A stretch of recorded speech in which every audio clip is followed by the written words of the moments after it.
Here we are on Blogger Row at Unite to Fight 2007, making history in Washington, D.C. And we're very pleased to have Charlene Nightingale Hi. from SaveOurState.org. And the gentleman we're interviewing today is Mr. Roy Beck from an organization many of you will recognize, Numbers USA. Roy, thank you so much for taking some time to come meet with us. Hey, great to be here at Bloggers Row. Well, did you bring some gumballs? I didn't. And I hope you brought enough for everybody. Roy, of course, is notorious for Numbers USA and the faxing that you do. I don't believe anybody in this country is faxing more than you right now. In fact, at one point last year, people were sending more faxes through Numbers USA on immigration than we're sending to through 1,500 organizations through one of the commercial operations. I mean, we processed over 3 million faxes into Congress last year. Wow. I'd like to quickly interject. That's numbersusa.com. And for all the new Americans that join this movement, I post this on Save Our State all the time.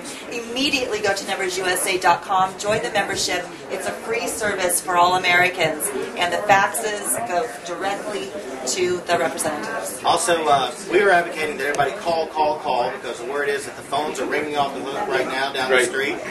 But also sending faxes and emails with that. Well, in some ways, it's like stores that sell their milk for a little cheaper price as a loss leader. Faxing is a great thing, but it's a big bulk thing. And what we find is that once people start faxing, which is helpful, they become more informed, and then they're more likely to pick up that phone the very first time. A lot of people are scared to death to call their congressional office, and yet we hear all the time people say, "I've never done it. I finally did it." It's like it wasn't a big deal. It's like you're talking to the person who's employed by you, and you call up and say, "I'm calling about X, and I just wanted to register this opinion." You're not in a debate, really. You're politely talking to the folks, and it makes a big difference to take those phone calls. And Roy's group is really great about putting talking points so that your first time calling a representative, they do it for you. And don't forget to donate because you use the service. I wanted to kind of backtrack there. We appreciate it, but the thing, our deal is that rather than starting with and I know some organizations here, same thing. Rather than starting with the idea, first of all, to raise money,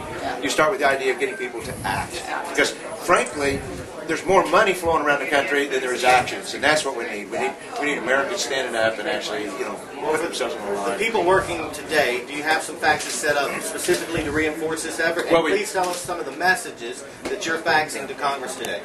Well, we do have faxes up, and we've had major faxes the last week because the big problem's in the Senate. The Senate, we've got this big backroom negotiation that's going on at the White House and Kennedy. They got Senator Kyle from Arizona, who for the most part has been very good. He's a very solid kind of senator. He's held the line a lot for the last 10 years. And all of a sudden they got Kyle, Republican of Arizona, negotiating with Kennedy, the guy who's opened our borders for 40 years. And I got home from Bloggers Row last night, and Rosemary Jenks, who's the head of our Capitol Hill lobbying organization, she told me that the word all over the Hill is that Senator Kyle and Senator Kennedy have come to agreement on the principles of comprehensive reform. Well, now I can tell you this: Kennedy will not. His principle will only mean that illegal aliens stay here forever. Does that mean that Senator Kyle has agreed to that? We're very depressed about this. Well, Senator Kyle, one message that I would like for people to convey to his office, and we discussed this on the Terry Anderson show just last night, Senator Kennedy and McCain had worked together, or been political bedfellows, and McCain is now running from Kennedy because he's running for president. And it's not going well. Yes. And he knows that he has no chance in the world of winning if he's wrong on this issue. And the people out there are educating on it. But, as we said on the Terry Anderson show, John McCain has political herpes. Once you're in the bed with Senator Kennedy on immigration, you have political herpes. And someone needs to carry that message to Senator Kyle before things are too late. So there's a lot of need to help, especially Arizonans, to help Senator Kyle. Of course, he just got through getting reelected in the fall. Supposedly, maybe that makes him feel more free to go against the will of the people. We hope not.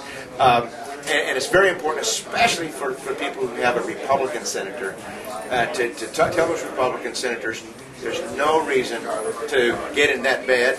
I'm not in the medical field, so I won't be coming. But but you know, they've got it. The Republicans have got to be willing to stand up. And I tell you, here is the amazing illogic that you find in most of the news media. You also find in a lot of these big TV talk folks who are pretty good on illegal immigration, but they kind of don't quite get it. And it's certainly the problem on the Hill. And here's the idea. They know that 12 to 20 million illegal aliens is really hard on the communities. Now, why is it hard on the communities? Overcrowding the schools, overcrowding all kinds of things, overtaxing the social services. Most of them are low educated, low pay, they don't pay many taxes, therefore they require, on average, $18,000 taxpayer subsidy, according to the Heritage Foundation, per illegal immigrant household. $18,000. Now, but most of these people believe that the main problem about these illegal aliens is that they're illegal. Therefore, if we make them legal, the problem will all go away. Well, guess what? The communities that are having trouble right now, as soon as however you make them legal, you're still going to have all the same people overcrowding the schools, overcrowding the social services. You're still going to be subsidizing. Actually, the subsidy will go up because because they will have more access. So it goes from $18,000 to $22,000 a year. So this, I mean, most Americans, what I just said, they absolutely understand that. But the big guys don't. And this is the message, I think, that more than anything, I believe that people who are phone calling in, people who are talking to radio talk shows, who are somehow or another get into the TV talk shows, they're talking to politicians, whatever they're doing, they got to emphasize that point. They got to say the main problem with these illegal immigrants is that they're here.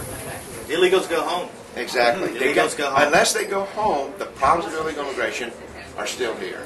Roy, for those that may not be on News USA yet, could you give our audience some talking points when they do call their congressman for the first time? Well, I think number one, what they need to hear is we want total immigration reduced. We have 50 million foreign workers and dependents already in our community. We don't need more. We've already got more than we can handle. And of the ones that are here illegally, the choice is not between mass deportation suddenly and mass amnesty.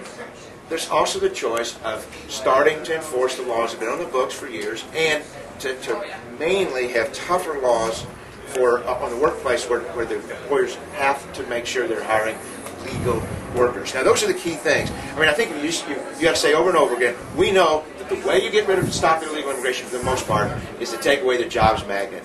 And I think one of the reasons that that's important to say in the office is that many of these people think that people that believe like us we just hate foreign people. Yes. Well, we know that the main problem here is actually not foreign people. The main problem is American business owners that hire the illegal aliens. And the second problem is American elected officials and law enforcement people who won't obey the law. Now, most law enforcement people, I would actually believe, want to obey the law, except for the people at the top. But I always say, let's direct our ire at the businesses and the politicians that cause the problem, because I'm not exactly happy with the illegal aliens, but they're kind of like small town crooks who are just taking advantage of the fact that we have a corrupt society at this point. And that the corruption began at the first Bush White House, and then at the Clinton White House, and now at the second Bush White House. Reagan did a pretty good job, but we really have not had a president who really believed in our immigration law since Dwight Eisenhower.